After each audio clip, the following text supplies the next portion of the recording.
When we first arrived there was not a lot of security to guard, and there were three children that came out.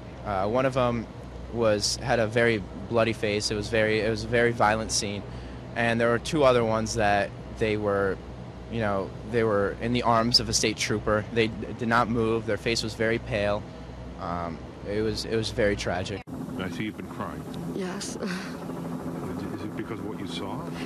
No, they wouldn't even let us in the building. All I can say is that one of the cops said it's, the worst thing he'd ever seen in his entire career. But it was when they told the parents, all these parents were waiting for their children to come out. They thought that they were, still alive. We immediately jumped in the car and headed down here, so it's troubling.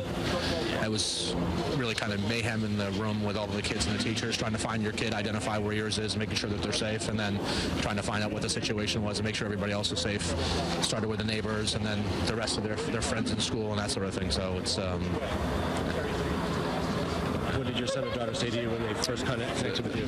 They were immediately crying, petrified of what happened and what did it mean. And I think they're both older than some of the other kids in the school, so understanding what happened. My son was in the gym when it happened, so I think they heard the gunshots, and so they were both. I think it's gonna be one of those things where they're trying to understand what happened, and when we tell them ultimately what happened in details, I think it's gonna make it much worse. So.